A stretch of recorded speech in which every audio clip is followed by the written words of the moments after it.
Madame, Monsieur, bonjour. Le 26 septembre 2019, il y a presque un an, disparaissait Jacques Chirac. Je sens 4 décennies de ma propre vie s'évanouir, écrit Alain Juppé dans son livre « Mon Chirac, une amitié singulière ».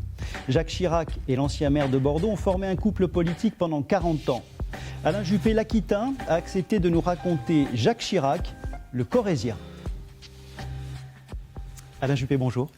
Bonjour. Merci d'avoir accepté notre invitation à l'occasion de la sortie de votre livre aux éditions Talendier. Alors, je le rappelle, vous êtes aujourd'hui membre du Conseil constitutionnel, ce qui fait que cela vous impose un certain devoir de réserve. Vous ne pourrez peut-être pas tout commenter. Un devoir certain. Mais on posera les questions, on verra vos réponses. Pour vous interviewer sur ce plateau, Mathilde Brazeau, rédactrice en chef de l'édition de France 3 Pays de Corrèze. Bonjour Mathilde. Bonjour. Et Jean Petot, politologue et enseignant à Sciences Po Bordeaux. Bonjour Jean. Bonjour. Alain Juppé, pour bien comprendre, puisque l'on parle de ce livre qui vient de sortir, pourquoi ce livre et pourquoi maintenant ? Vous l'avez dit, c'est il y a un an, presque jour pour jour, que Jacques Chirac disparaissait. J'étais à son chevet quelques jours avant, et donc l'annonce de sa mort a été pour moi un véritable choc, et j'ai éprouvé le besoin de raconter, de lui écrire même, puisque mon livre se présente sous la forme d'une lettre que je lui adresse. Pratiquement 40 ans de vie politique commune avec une confiance réciproque qui ne s'est jamais démentie. C'est pour cela que je qualifie cette amitié de singulière, parce qu'il est rare qu'un président de la République et un Premier ministre se fassent confiance jusqu'au bout. Il y a quelques exemples contraires. Alain Juppé, cette lettre, vous aviez commencé à l'écrire un tout petit peu avant la mort de Jacques Chirac. Vous aviez peur de ne pas lui avoir tout dit de son vivant, comme vous aviez eu peur d'ailleurs de ne pas avoir tout dit à votre père le jour où il a disparu. Oui, j'ai fait ce parallèle parce qu'il m'est arrivé, quelques décennies déjà, c'était en 98, d'être aussi auprès de mon père au moment où il allait quitter ce monde. Et j'ai éprouvé le même sentiment de non-dit avec mon père, parce que c'était un homme très réservé, enfin un peu bourru, on ne s'est pas beaucoup parlé.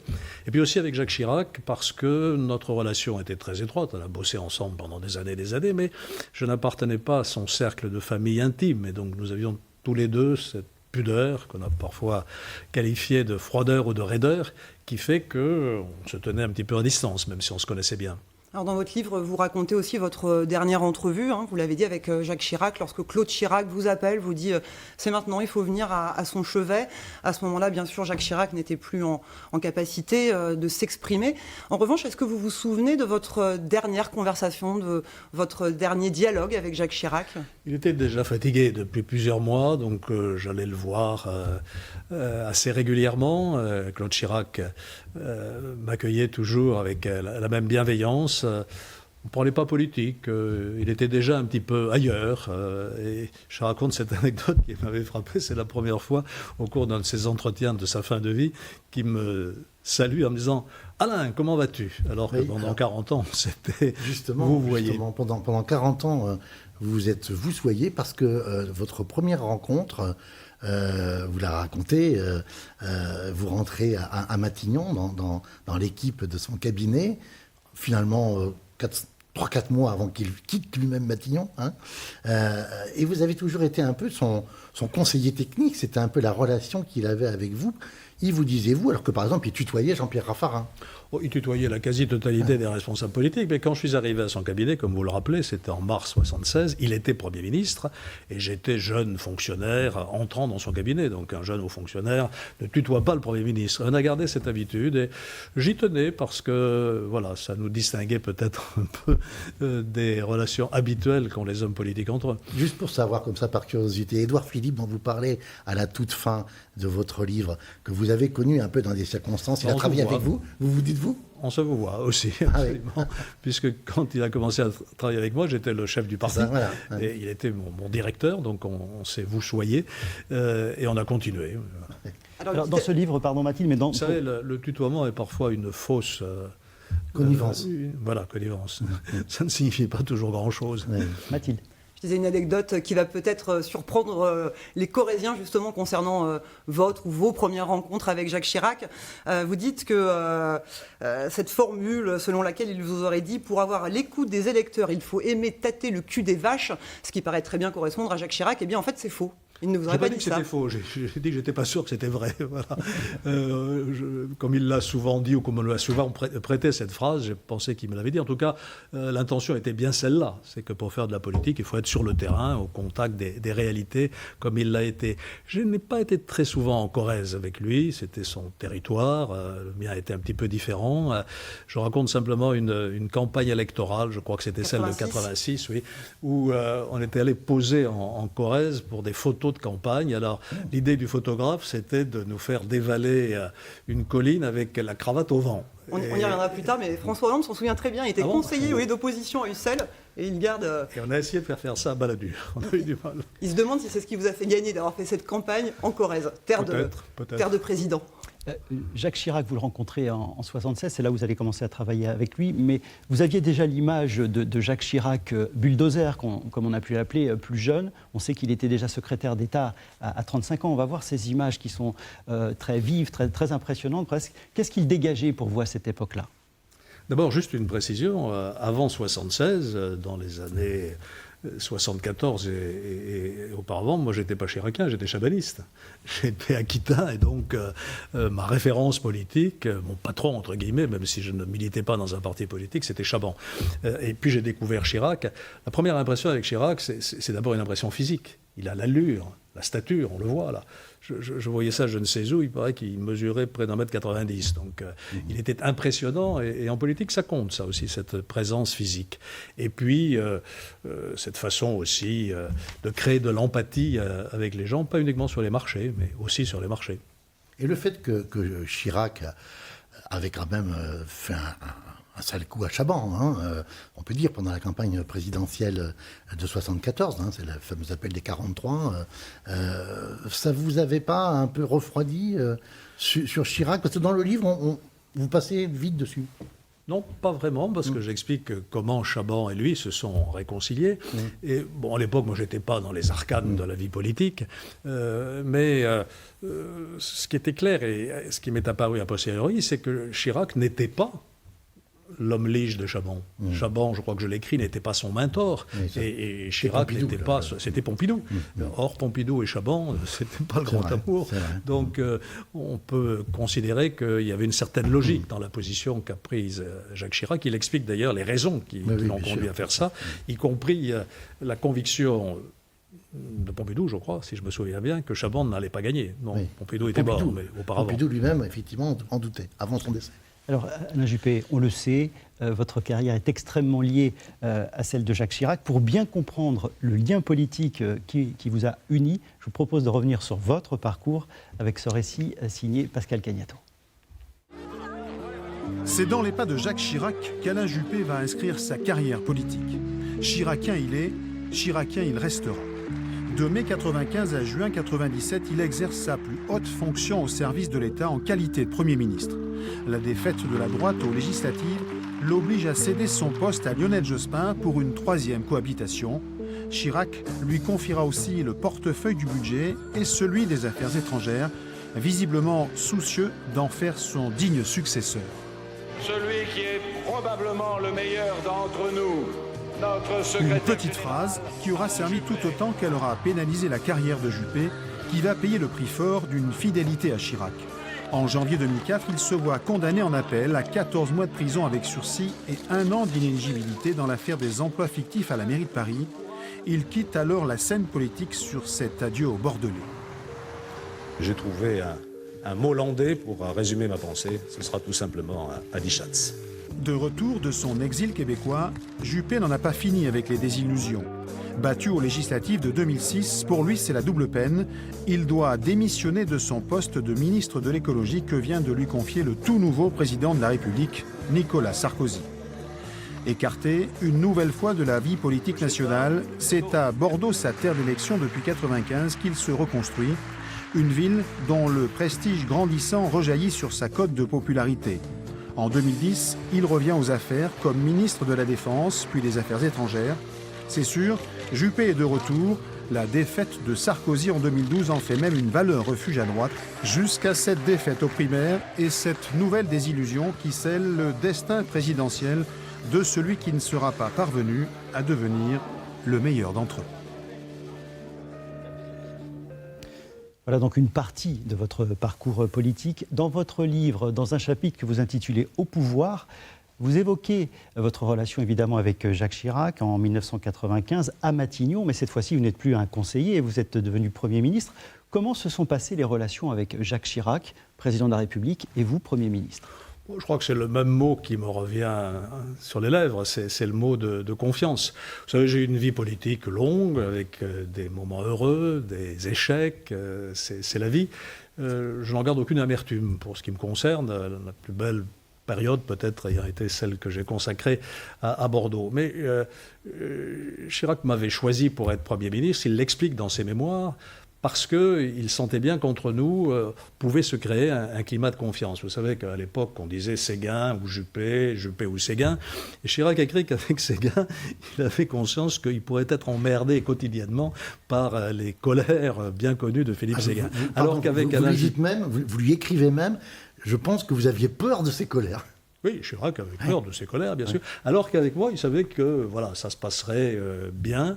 Et nous avons toujours gardé, en direct et avec nos collaborateurs, une relation très étroite. Le directeur de cabinet de Jacques Chirac, c'était Dominique de Villepin, et le mien, c'était Maurice Gourdeau-Montagne, c'est-à-dire deux hommes que j'avais connus au Quai d'Orsay et qui étaient mes amis. Donc, vous voyez, tout nous permettait de garder ce contact. Alors, les moments ont été difficiles, bien entendu, puisque, on évoquera peut-être, fin 95, il y a eu les grandes grèves dont on a parlé. Je voulais simplement dire que Chirac n'a jamais cessé de me soutenir et que la réforme de 95, la réforme de l'assurance maladie, elle a été faite. On va y revenir dans quelques instants. Par rapport à ce fonctionnement, vous écrivez il y a peu d'exemples d'attelage président de la République, Premier ministre, qui jusqu'au bout est tiré en harmonie, ainsi l'État. Alors vous écrivez peu, vous n'écrivez pas qu'il n'y en a pas d'autres. Par exemple, le duo Emmanuel Macron-Édouard Philippe, c'est également un binôme qui a été harmonieux, parce que vous êtes très élogieux avec Édouard Philippe. C'est une valeur sûre pour la France ? Ça, c'est harmonieux. Non, parmi les binômes qui ont été moins harmonieux, j'évoquais De Gaulle et Pompidou, ça c'est mal terminé. Chirac et Giscard, ou Giscard et Chirac, n'en parlons pas. Mitterrand et Rocard, ça a été un peu compliqué aussi. Hollande et Macron, vous voyez que c'est assez rare d'avoir cette confiance. Mitterrand-Fabius, c'était plutôt pas mal. Oui, oui, c'est vrai. Enfin, voilà, il y a quelques exemples qui vont dans le même sens. Voilà, donc c'est ce qui nous a permis de garder cette relation. Et une des raisons pour lesquelles il a dissous en 97, vous vous souvenez de cette dissolution que personne n'a compris, c'est qu'il ne voulait pas changer de Premier ministre. Vous voyez jusqu'où il a poussé sa confiance. Et alors je reviens sur cette relation à Matignon. Ça veut dire que vous étiez émancipé, évidemment, vous n'étiez plus le collaborateur, vous étiez le Premier ministre. Vous arriviez donc à faire passer également des messages, éventuellement même à pousser vos idées que Jacques Chirac n'aurait peut-être pas voulu avoir avancées. Il me laissait une grande marge de manœuvre.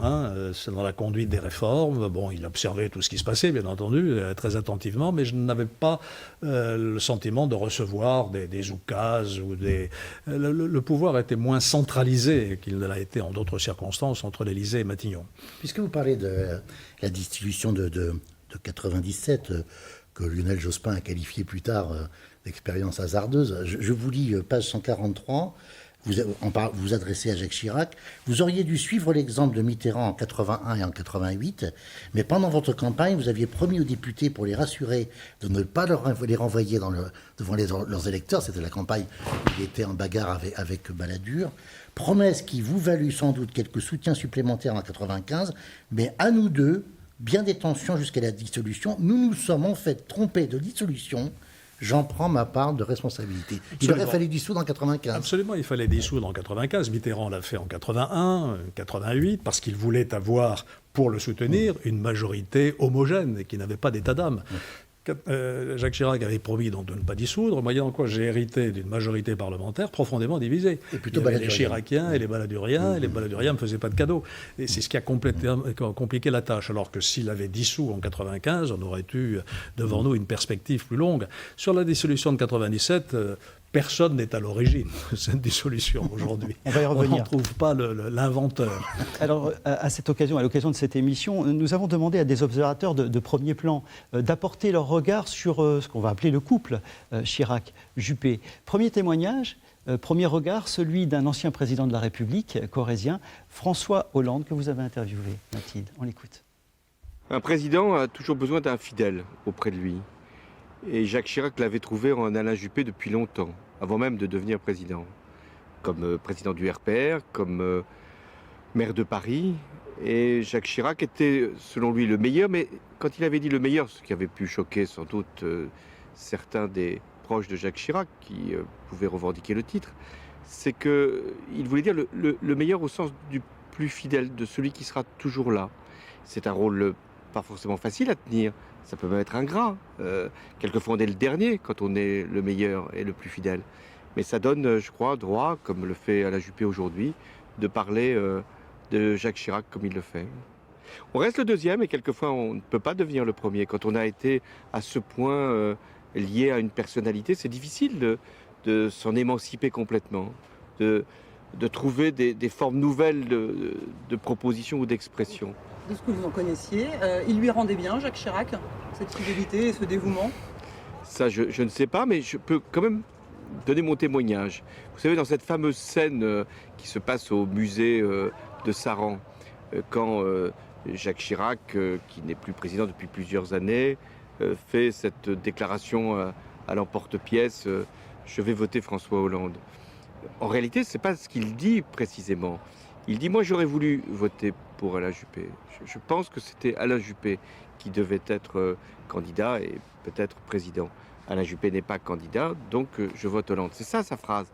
C'est d'abord vers Alain Juppé. Et je voudrais reconnaître auprès de vous cette prévalence, cette primauté. Alors Alain Juppé, il dit également dans son livre, alors je trouve peu d'exemples d'attelage président Premier ministre qui est jusqu'au bout tiré en harmonie le char de l'État. Vous êtes d'accord? Oui, on peut en trouver d'autres quand même. Moi j'ai eu de bons rapports avec Jean-Marc Ayrault. Ça a été quelquefois plus heurté avec Manuel Valls, plus simple avec Bernard Cazeneuve. Je pense que François Mitterrand avait avec Laurent Fabius une relation qui était un peu du même ordre, même si Laurent Fabius avait quelquefois pris un peu plus d'autonomie que François Mitterrand ne l'aurait souhaité. Mais ce qui est vrai, c'est que Alain Juppé avait une influence sur Jacques Chirac. Et il pouvait parfois imposer même un certain nombre de ses vues à Jacques Chirac. Jacques Chirac l'écoutait. Et dans le rapport Premier ministre-président, nous pensons tous que c'est toujours le président qui finalement impose sa vue. C'est pas tout à fait vrai. Le Premier ministre peut avoir un moment un rôle déterminant. Je pense que, par exemple, sur la sécurité sociale, sur le fameux plan Juppé, s'il s'appelait le plan Juppé, parce que c'était Alain Juppé, quoi qu'on en pense, qui l'avait voulu, et à Jacques Chirac qui l'avait suivi. Alain Juppé, que pensez-vous de l'analyse de François Hollande? François Hollande est un bon connaisseur de la vie politique française, et en particulier du territoire corrézien. Donc je crois qu'il a bien analysé cette confiance qui existe entre nous et qui l'a amené à soutenir un certain nombre de mes projets, dont il n'avait pas toujours absolument l'initiative. Alors, je ne sais pas si ça veut dire que ces premiers ministres n'avaient pas d'influence sur François Hollande. Quand il fait cette comparaison, je ne sais pas, je laisse le sujet ouvert.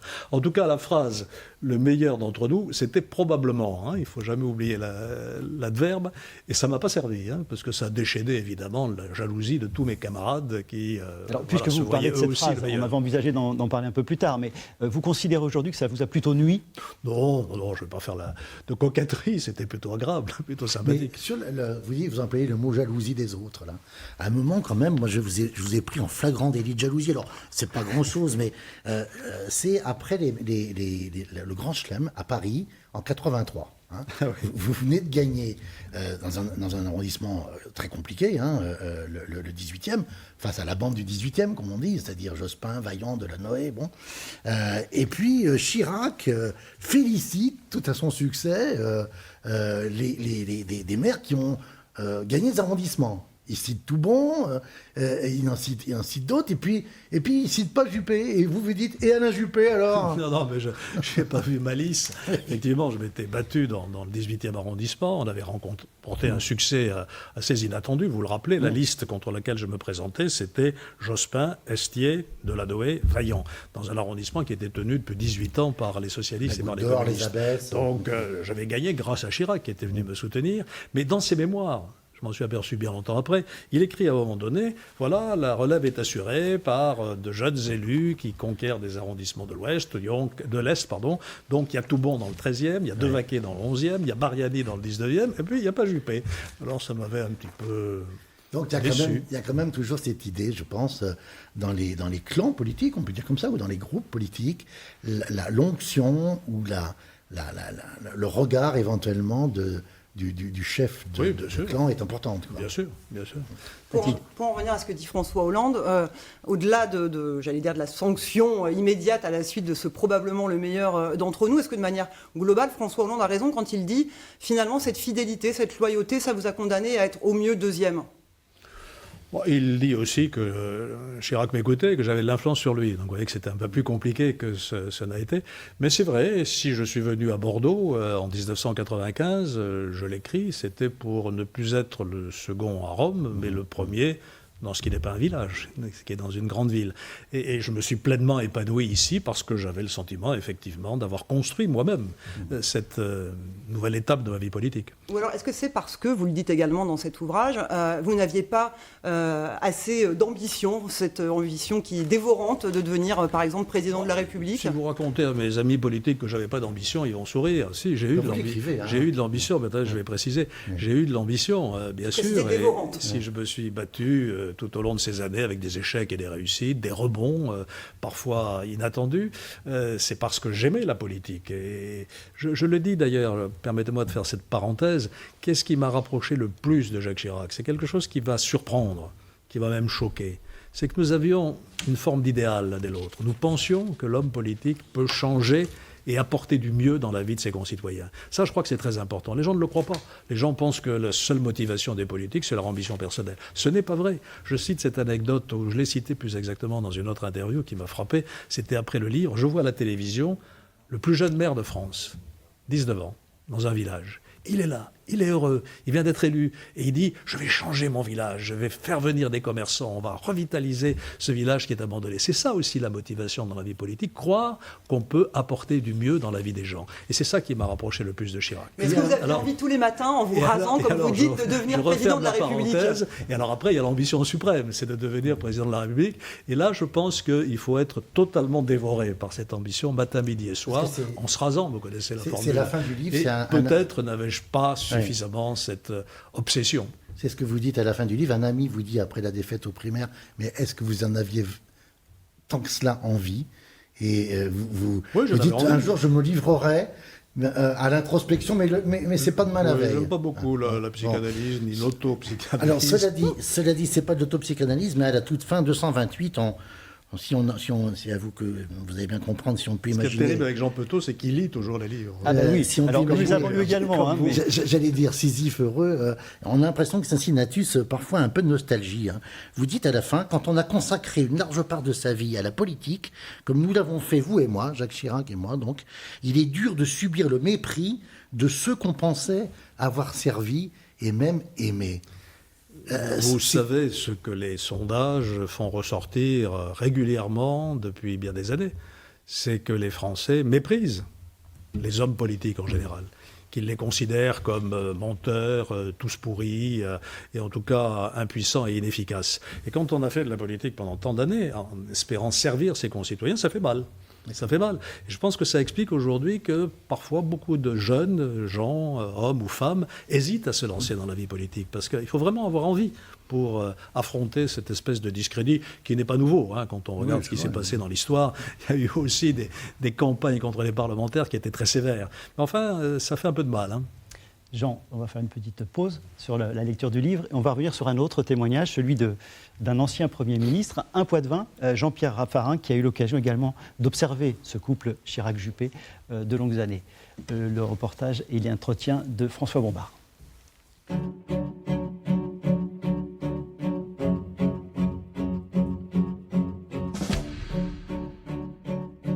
C'était une entente très très forte entre les deux.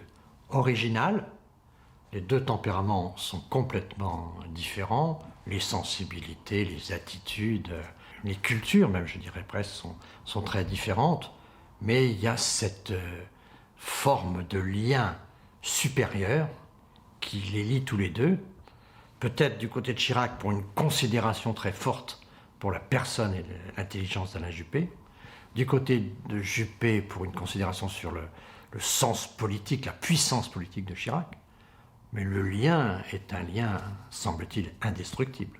C'est Chirac qui admire le grand intellectuel et Juppé qui admire le grand politique. Donc c'est d'abord ce Thonon et cette Mortaise qui s'emboîtent. Puis ensuite se crée une forme de loyauté, au fond de générosité réciproque et partagée, qui fait que l'un donne presque tout à l'autre.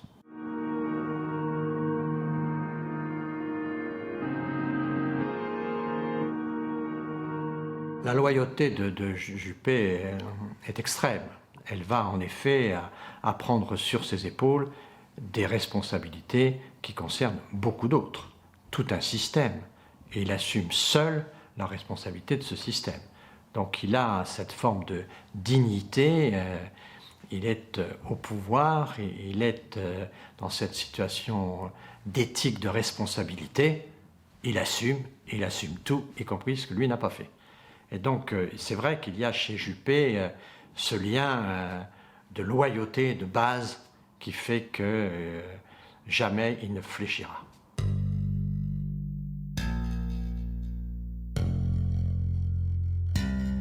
Il est revenu de Québec pain en verre. Il a fait sa transition plus rapide que moi, donc j'avais du mal à le suivre là-dessus. Je lui disais de temps en temps. Mais quand il écrit « Je ne mangerai plus de cerises en hiver », il revient avec ses idées vraiment qu'on mange les fruits de saison, on essaie de coller à la nature et on arrête de jouer avec trop des technologies artificielles. Et donc il revient avec la conscience des changements climatiques, et tout ça. Et il va participer aussi à l'évolution de Chirac sur ces sujets. Et donc, quand Juppé revient, la relation avec Jacques Chirac se confirme et se nourrit un peu de ces nouvelles sensibilités qui, finalement, vont être profondes chez Chirac et pour lesquelles Juppé va avoir un rôle réel.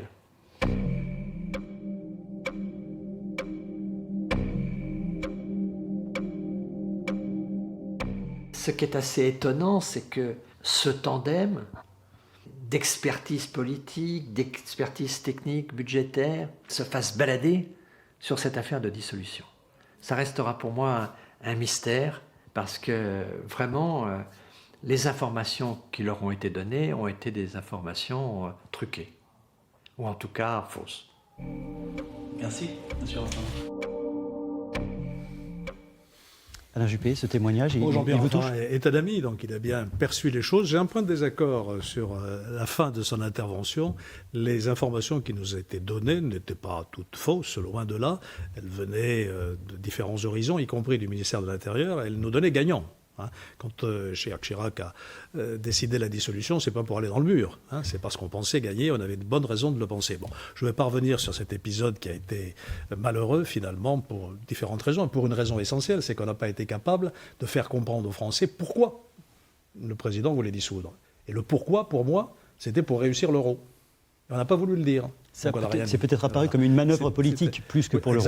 Exactement. Mais je voudrais revenir sur un point qui me tient beaucoup à cœur et qu'a évoqué Jean-Pierre Raffarin. Je ne mangerai plus de cerises à l'hiver. C'est un titre que j'ai piqué à Nicolas Hulot, avec son accord d'ailleurs. Et c'est vrai qu'au Canada, j'ai été sensibilisé à l'enjeu du réchauffement climatique. Et je voudrais insister aussi, parce que si je parle de Chirac, ce n'est pas uniquement pour le passé, c'est aussi pour l'avenir, sur un de ses messages. La maison brûle, 2002. Aujourd'hui, la Sibérie brûle, la Californie brûle, le Brésil brûle. Et Chirac ne s'est pas contenté de lancer cet appel. L'une des dernières manifestations qu'il a présidées avant de quitter l'Élysée, ça a été le sommet de la Terre, que je co-animais avec Hubert Védrine, avec l'objectif d'arriver à créer une organisation mondiale de l'environnement. À l'époque, les Américains, les Européens n'en voulaient pas, on ne l'a pas fait. Et puis, souvenez-vous, le principe de précaution et la charte de l'environnement. Aujourd'hui, le Conseil constitutionnel juge de la légalité des lois par rapport à cette charte de l'environnement qui fait de la protection de la nature un objectif de valeur constitutionnelle. Et ça, on le doit à Jacques Chirac, c'est très important. Mais à propos de l'environnement, vous dites aussi les freins au changement restent puissants et les changements à réaliser, ils sont immenses et urgents. Aujourd'hui. Mais vous terminez ce petit paragraphe en disant Jacques Chirac, vous nous manquez. Qu'est-ce que vous voulez dire par là? Qu'aujourd'hui, il n'y a pas de leader, justement, pour défendre suffisamment correctement l'environnement? J'ai bien précisé que je ne redescendais pas dans l'arène politique, dont je ne dirais rien sur les leaders d'aujourd'hui. Vous l'avez écrit. Mais je pense que la conviction de Jacques Chirac était profonde dans ce domaine et qui a duré avec le temps, pourrait être utile. D'autres ont aussi cette conviction aujourd'hui. Et on voit bien que voilà, l'enjeu est considérable. Ce n'est pas l'enjeu de la survie de la Terre. C'est l'enjeu de la survie de l'humanité. Mais c'est vrai que c'est pas anodin de le dire. Vous nous manquez juste après cette tirade où vous dites qu'il nous faut des leaders puissants pour la défense de l'environnement. Eh bien, vous interprétez cette phrase à votre convenance. En 98, vous êtes mis en examen. Vous observerez quelque chose, c'est que dans mon livre, je ne dis de mal de personne. En 1998, on va venir. On en revient. Jean, on reconnaît. On revient ensuite sur ce thème-là. Vous évoquez, Jean-Pierre Raffarin l'évoque, votre mise en examen et la condamnation. Il vous est reproché en tant que président du RPR d'avoir couvert des emplois fictifs à la mairie de Paris. C'était une réalité? Je ne vais pas refaire le procès. Non, mais c'était une réalité. La justice a tranché, donc la justice a dit la réalité et la vérité. Il faut simplement se souvenir qu'à l'époque, le financement des partis politiques était très peu encadré. D'ailleurs, tous les partis ont eu des problèmes.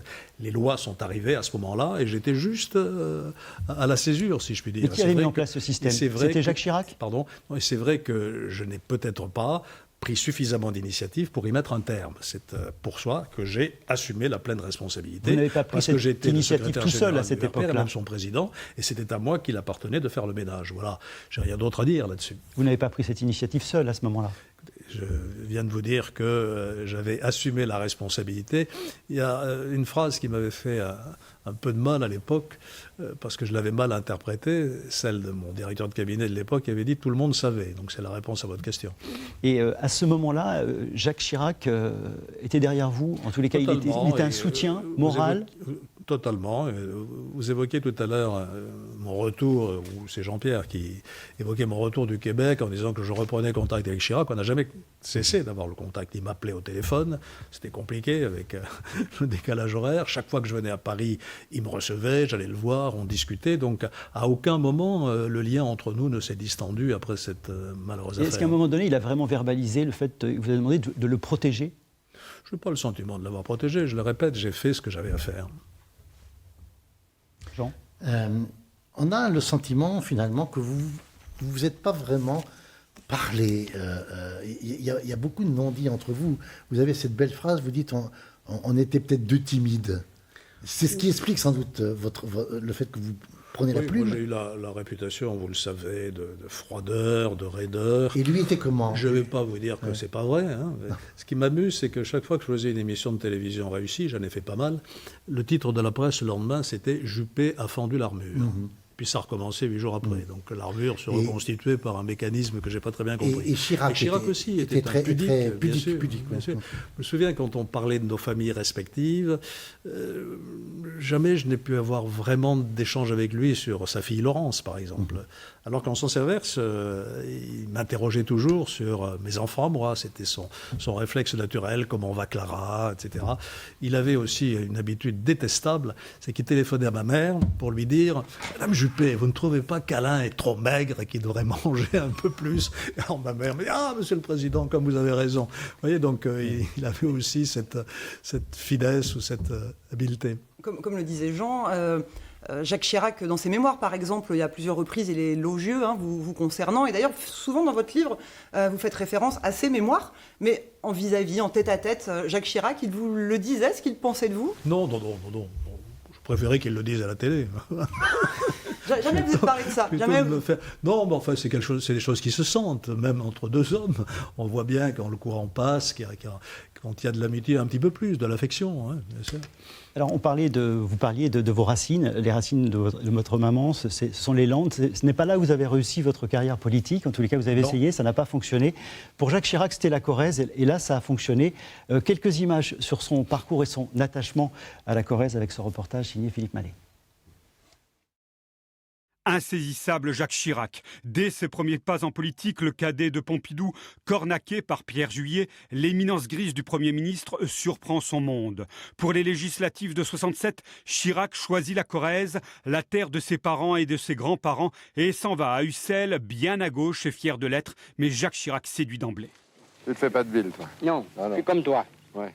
Toi, tu vas me plaire, t'en faire guère mieux. T'as un bon place où? Oui. Cette graine de ministre organise des réunions au pied levé, aidée par un gouvernement et des moyens financiers considérables que Jacques Chirac s'est utilisé pour sauver ce territoire délaissé. C'est un véritable professionnel de la politique qui s'est amadoué les hommes clés de la Corrèze, à commencer par Charles Spinasse, le maire bâtisseur d'Égletons. Jacques Chirac s'enracine tout en devenant ministre de l'Intérieur ou encore de l'Agriculture, mais sans jamais oublier sa Corrèze qu'il dirige désormais. Mes chers collègues, je déclare la séance du Conseil général ouverte. En 77, c'est la conquête de la mairie de Paris. On embauche des Corréziens. Bien plus tard, les juges se pencheront sur ces dossiers délicats des chargés de mission. Ce sera le temps des ennuis judiciaires pour Jacques Chirac. En attendant, ce grand prédateur n'a qu'une seule idée en tête, l'Élysée. Son heure viendra en 1995. La Corrèze, elle, est désormais très loin. Il y retournera quand même de temps à autre. Je vais vous dire, j'ai bien l'intention maintenant de reprendre tranquillement mes habitudes.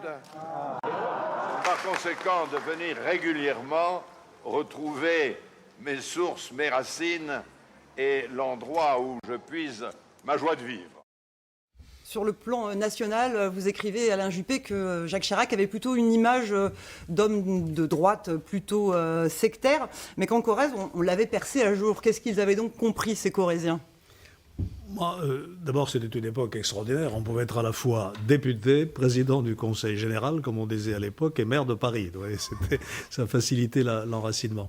Donc, je crois que les Corréziens ont aimé et aiment toujours Jacques Chirac. Quand le Tour de France est arrivé à Saran il y a quelques jours, il y avait un immense portrait de Jacques Chirac sur la ligne d'arrivée. Vous voyez.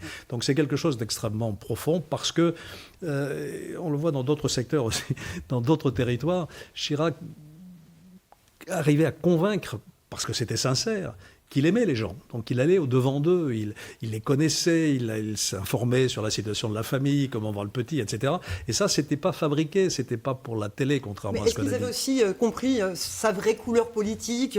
Charles Spinasse, il disait qu'il était socialiste, alors Henri Queuille disait qu'il aurait pu être radical. Est-ce que c'est eux qui l'avaient le mieux cerné d'un point de vue politique ? Non, il y a eu plusieurs Chirac, vous savez, heureusement, avec le temps qui passe. Le premier Chirac que j'ai connu, c'était le chef de guerre, c'était le chef de parti, c'était le combat contre le socialisme au communisme, vous vous souvenez de cette expression à l'époque, et il avait un aspect un petit peu sectaire, il le dit lui-même, Chirac facho Chirac, c'était sa réputation à l'époque.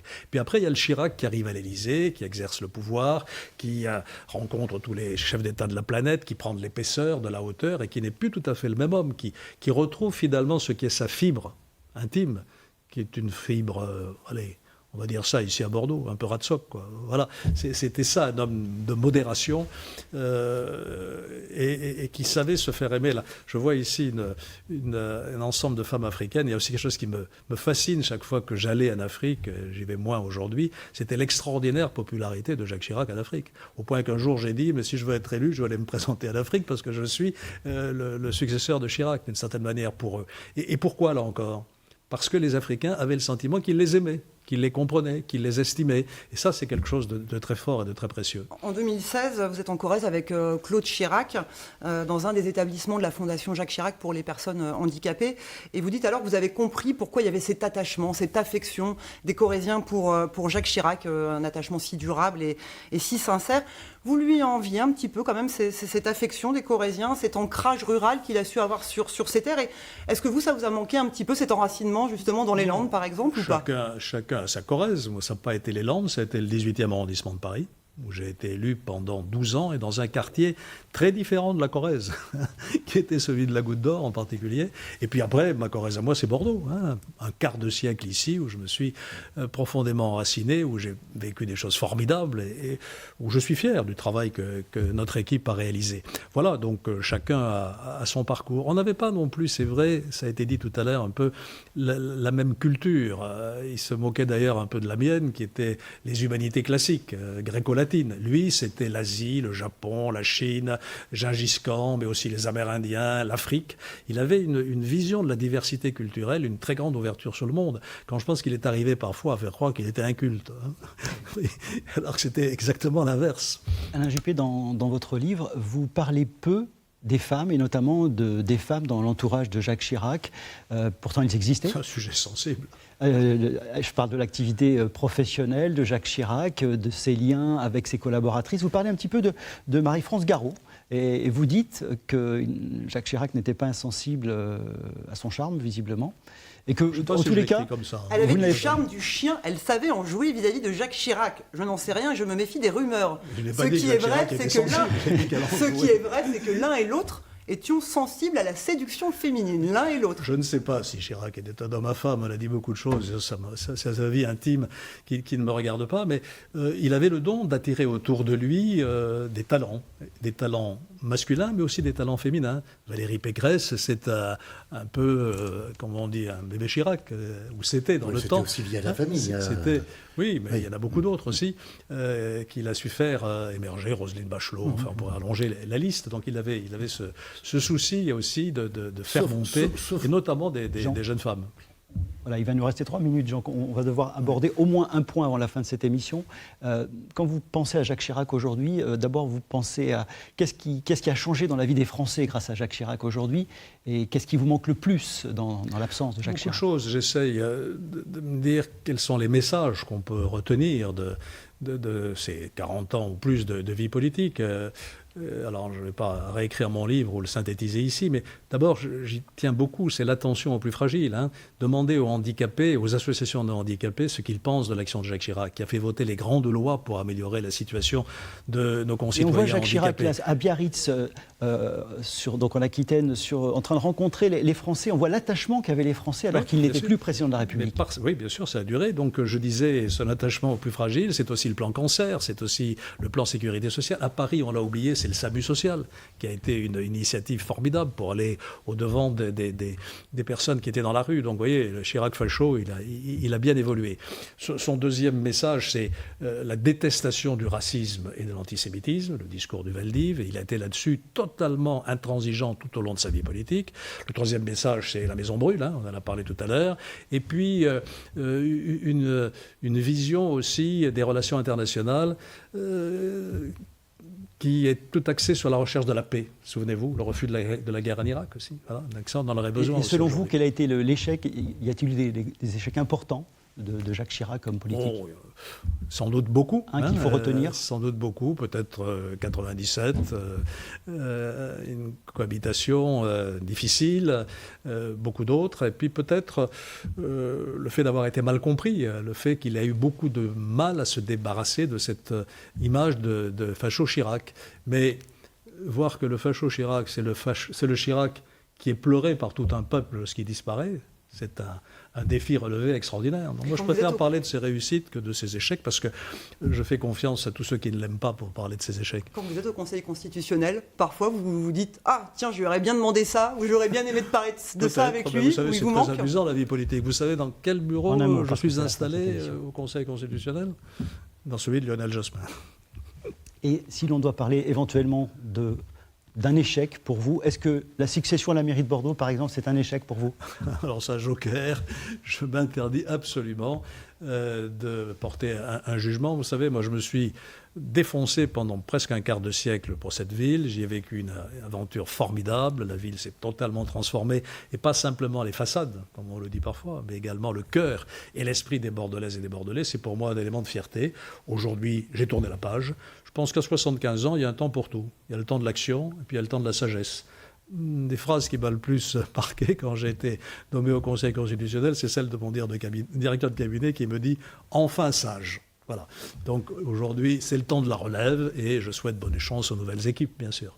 Alain Juppé, merci. Merci d'avoir participé à cette émission. Je rappelle le titre de votre livre, Mon Chirac, une amitié singulière, aux éditions Talendier. Mathilde et Jean, merci. Merci pour votre participation. Un grand merci également aux équipes techniques de France 3 Nouvelle-Aquitaine. Excellent après-midi.